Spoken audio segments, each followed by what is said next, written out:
WQC, the Quad Cities' #1 station for news. Paula Sands Live.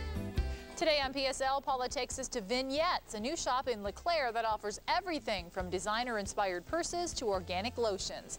Plus, we're in the kitchen with Chef Jeff from the Machine Shed on this Friday, May 29th. Paula Sands Live. I'm Sharon DeRick for Paula once again today, rounding out the week. And what a beautiful day it is out there. We're so glad you can join us on this Friday PSL. Well, our final look at some of the education activities River Action is offering this summer. Claire Karofsky is the program manager for River Action, and she's here to show us some new technologies to capture stormwater. And this is one of those things I don't think most of us really think about when it rains. What happens to all that water? Right. Yeah. Before we settled, the area in the region was predominantly covered with prairie. So this is an example of that, you know, your flowers, your grasses, trees, everything. Right. So when it did rain, the water just filtered through that those soils, and as well the plant took up most of that water. So you didn't have a lot of standing water or runoff back in the day. Right. So now we've covered most of our landscape with houses, structures, parking lots, and things like that. So this is the example of a traditional roof. And now when it rains, that water just runs right off. And when it runs off, it picks up pollutants like tar particles from roofs, oil and things from parking lots, and as well fertilizers from lawns. Well, and we've also seen just here locally with heavy rainfall how runoff can cause flooding problems for people too. That's right. There's nothing to absorb it, so it's going off quicker, and there's more coming off as well. Okay, so we don't want this to happen, so there are ways that you can prevent it, and they're actually really pretty and attractive. Yeah. We use best management practices is what we call them, and green roofs is an example of a best management practice.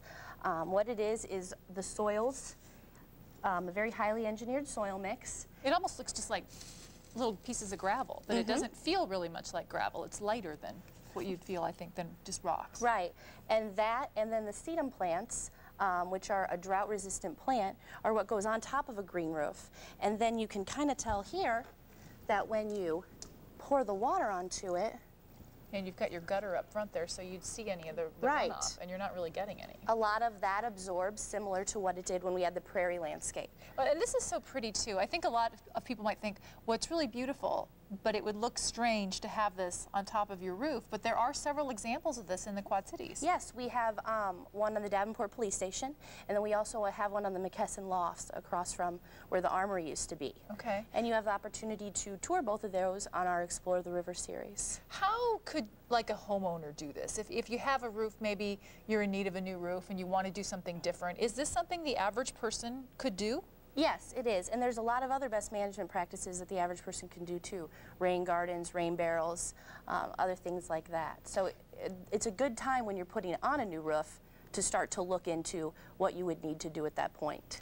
About cost-wise, I mean, would it be more expensive than a traditional roof, or, you know, just the installation process? Yeah, they are more expensive than a traditional roof. It depends on what kind of green roof you do, and we'll get into a lot of that on our series. And we were talking before the show started, it may be more expensive up front, but once you get the roof in place, it is going to cut down your heating and air conditioning bills. Right, it cuts down on your heating and air conditioning bills as well. It extends the life of your roof for up to 40 years because this plants and the soils protect your roof from the weather in those conditions. And it looks so pretty too. Yep. Well, and this is just one of the things that you can learn in the classes that you have coming up. So folks that want to register for that can go to riveraction.com and get all signed up, .org I mean, and get all signed up and learn some stuff and maybe make their roofs much more beautiful. Yep. All right, thank you, Claire.